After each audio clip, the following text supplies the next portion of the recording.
Hai semua, kembali lagi di tutorial data struktur dan algoritma. Di video kali ini, kembali lagi kita di seri ini untuk belajar mengenai algoritma dan data struktur. Di video terakhir itu kalau tidak salah itu recursion ya. Nah, sudah lama ya mungkin semenjak saya upload. Namun saya tetap berusaha buat ngupload mungkin memang eh, lagi nggak ada waktu, tapi sebisa mungkin saya selalu bakal upload. Kalian juga boleh komen ya teman-teman ya di bawah. Kalian mau request apa? Mungkin mau bikin game lagi, ya kan? Udah lama banget. Sebenarnya juga saya masih sering bikin game juga, tapi mungkin kalian mau request game lagi. Saran saya sih sederhana aja ya, jadi biar teman-teman juga bisa belajar. Kalau kompleks tuh tutorialnya jadi panjang gitu, jadi takutnya agak ngebosenin aja. Atau mungkin belajar bahasa pemrograman yang baru juga boleh. Oke, jadi di video kali ini kita akan belajar tentang sorting, teman-teman. Nah, sorting itu ada banyak ya, tapi kita akan mulai dengan yang paling sederhana. Itu adalah bubble sort, teman-teman. Nah, di sini saya udah nanya ke ChatGPT, dia bilang bubble sort adalah algoritma pengurutan sederhana. Jadi dari semua sorting algoritma, bubble sort ini salah satu yang paling sederhana. Ada juga namanya sorting namanya Bogo sort, teman-teman bisa searching banget di Google namanya Bogo sort. Itu agak lucu ya sortingnya. Jadi dia terus ngelakuin pengecekan sampai ke sorting gitu. Kalau bubble sort ini kan dia bakal ngecek kayak apakah elemen di sampingnya tuh lebih kecil dari dia. Kalau lebih kecil dari dia atau mungkin dia nih elemen yang kurang elemennya lebih besar nih dari elemen di sampingnya, nanti dia bakal tukeran. Nah, kalau Bogo sort ini terus saja dia maksudnya kayak random gitu sampai ke sorting. Nah, algoritma ini berulang kali memeriksa daftar elemen, membandingkan elemen-elemen yang bersebelahan, dan menukarnya jika mereka berada dalam urutan yang salah. Proses ini terus berlanjut sampai tidak ada lagi pertukaran yang diperlukan, yang menunjukkan bahwa daftar sudah terurut. Bubble sort adalah salah satu algoritma pengurutan yang paling sederhana untuk dipahami dan diimplementasikan, tetapi tidak sangat efisien, karena terutama untuk daftar yang besar. Nah, bubble sort ini dia itu kalau nggak salah dia ON square ya. Jadi dia tuh butuh dua buah for loop untuk ngelakuin bubble sort. Ya sebenarnya sih ada banyak cara sih, tapi yang paling sederhana, yang paling teman-teman mungkin sering lihat di eh, Google, biasanya dia ngelakuin nested for loop luar dan for loop dalam gitu. Oke, ini ada semacam step by step-nya, dan ini juga ada contoh misalkan kita punya array awalnya sekian, habis nanti bakal terurut gitu. Oke, mungkin untuk mempersingkat waktu kita langsung coding saja nih biar teman-teman langsung ada gambaran. Di sini saya punya array yaitu adalah 3 4 2 5 1, dan kita bakal ya sudah pasti ya kita bakal ngurutin dia ke 1 2 3 4 5. Nah, pertama di sini saya bakal bikin variabel untuk n, di mana n ini kayak panjang dari array-nya gitu. Jadi size dari array-nya kita bisa gunakan size of in, size of r dibagi sama size of in. Setelah itu kita bisa bikin function untuk bubble sort. Kita taruh r sama n-nya. Lalu di sini kita bisa tampilin uh, sortnya, sorry maksudnya array-nya. Jadi nantinya setelah dia di sorting, in 0 di out r i spasi. Oke. Nah, sekarang kita bisa bikin function bubble sortnya. Kalau atau sini aja ya. Void bubble sort. Nah, dimana kita nerima pointer dari array. By default, array itu kita kalau misalkan ke passing ke function, kita bisa gunain pointer, atau seperti ini juga bisa. Seperti ini juga bisa. Kemudian saya sebagai gunain pointer. Dan size dari array-nya. Kita kasih nama n aja. Itu mungkin size aja deh, biar lebih mempermudah. Oke, kita bakal mulai ngelakuin codingan bubble sortnya. Pertama, kita bikin for loop untuk terluarnya, teman-teman ya. For in i sama dengan, nah, ini kan inisialisasi variabel counternya ya. Di sini value-nya kita bakal kasih value size, itu adalah panjang dari array-nya dikurang 1. Kenapa demikian? Karena kita tahu ya, kalau array itu kan, ini kan ada 5 nih ya, 1, 2, 3, 4, 5. Namun, indeks di array itu dimulai dari 0, teman-teman. Jadi, kalau kita hitungannya menghitung dari indeks, otomatis array ini itu punya indeks sampai 4 teman-teman. Jadi ini 0, ini 1, 2, 3, dan 4.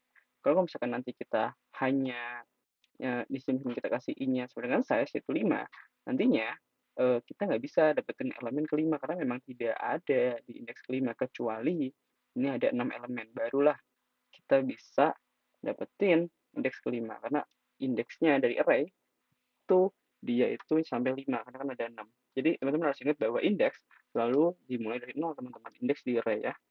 Kecuali memang ada beberapa bahasa pemrograman yang indeksnya dimulai dari 1, salah satunya bahasa pemrograman namanya Lua. Teman bisa coba searching di Google. Nah, selama i itu lebih besar daripada 0, kita decrement teman-teman. Oke. Lalu kita bisa ngelakuin loop in j sama dengan 0 sama j kurang daripada j-nya di increment. Nah, jadi di sini kita tuh mulai dari paling belakang teman-teman. Jadi kita mulai dari sini. Walaupun nanti kita kalau compare tetap dari depan. Tapi kenapa kita mulai ini dari yang belakang sini? Karena kita mau ketika elemen yang paling belakang misalkan 5 nih. 5 udah ada di paling belakang. Nah, kita ya nggak mau ngecek 5 lagi gitu. Jadi nantinya dia kan semakin ini kan di decrement-nya. Nanti dia bakal misalkan yang 5-nya udah nih. Nah, berarti dia ngecek bagian sini doang. Misalkan yang 4-nya udah ada di sini nih. Nah, dia ngecek bagian sini doang gitu kan. Sorry, bagian sini doang. Kan 3 dari sini, habis dia ngecek bagian sini doang. Gitu teman-teman. Oke. Terus kan kita cek. Jika array ke j itu lebih besar daripada array ke j plus 1, maka kita mau nge-swap elemennya. Di pertama kita bisa bikin variable temporary buat nyimpen variable dari array ke j-nya. Lalu kita bisa tukar variable array ke j menjadi array ke j plus 1. Sorry, j plus 1. Lalu kita bisa ganti deh elemen daripada array ke j plus 1 menjadi temp teman-teman. Kalau misalkan kita gantinya pakai array ke j, otomatis kan array ke j udah diganti nih sama array ke j plus 1. Jadi kita harus simpen dia ke variable temporary, baru deh kita ganti di sini. Gitu, kita kasih ke variable j plus 1. Oke, mungkin untuk teman-teman pasti ya, berarti bingung banget ya, tapi nanti kita bakal breakdown. Nah, sekarang coba kita jalankan apakah sudah terurut teman-teman. Kita make. Nah, sekarang udah terurut ya, 1, 2, 3, 4, 5. Oke, kenapa bisa demikian? Nah, sekarang kita bakal coba breakdown teman-teman. Di sini saya kasih komen ya. Nah, pertama kita punya array ya kan, 3, 4, 2, 5, dan 1. Nah, di sini saya bikin pakai kurung siku ya, karena kalau di C++ kan bikinnya pakai kurung kurawal, namun di sini saya pakai kurung siku aja. Nah, pertama kan di sini kita cek j-nya itu, ini kan selama j kurang dari i teman-teman, benar i itu kan size dari array-nya kan dikurang 1, berarti dia kan ada di sini paling ujung lah istilahnya. Nah, kita cek j itu kan 0 kan, j itu 0 selama j di mana itu ada di 3 lebih besar dari j plus 1, 4. Nah, 3 ini lebih besar dari 4, enggak kan, jadi dia skip. Nah, sekarang 4 lebih besar dari 2, betul, dia tukar, di sini dia ngelakuin swap. Habis itu 4 lebih besar dari 5, enggak, skip. Habis itu 5 lebih besar dari 1, betul, habis itu dia ngelakuin swap. Jadi sekarang dia jadi 3, 2, 4, 1, dan 5. Gitu. Nah, sampai sini ini kan udah kelar nih. Jadi otomatis sekarang i-nya di increment. Jadi sekarang jadi indeks ketiga. Jadi dia hanya ngecek sampai indeks ketiga, teman-teman. Sampai sini saja. Lanjut lagi. Sorry. Sekarang j-nya 0 lagi kan ya. J-nya 0 lagi. 3 lebih besar dari 2, betul, lakuin swap. Habis itu 3 lebih besar dari 4, enggak kan, skip. 4 lebih besar dari 1, betul, lakuin swap. 4 lebih besar dari 5, enggak, skip, ya kan, jadi kan dia ngecek nih di sininya. Jadi sekarang array terakhir kita itu adalah 2, 3, 2, 3, ini 1, kan dia kan melakukan skip di sini ya, 4, dan 5, gitu teman-teman. Oke. Terus sekarang kan i-nya nih jadi decrement lagi ya kan. Jadi sekarang i-nya 2, lalu dia bakal ngecek sampai sini saja. Lalu dia ngecek lagi j-nya 0 lagi, balik lagi. Sekarang j-nya ada di 2. 2 lebih besar dari 3, enggak, berarti skip. 3 lebih besar dari 2, betul, berarti lakukan swap. 3 lebih besar dari 4, enggak kan, nah makanya skip. Jadi sekarang Jadi 2, 1, 3, 4, 5 teman-teman. Sorry bukan 6, 5 ya. Nah, lanjut lagi, sekarang I-nya itu udah ada di 1, berarti ada dia di sini saja. Sebenarnya sih harusnya harusnya tadi saya nggak ngomongin sampai belakang sini kan harusnya udah nggak bakal di-skip ya karena kan memang, eee, 3 lebih besar daripada 4 kan enggak, begitupun juga 4 ke 5.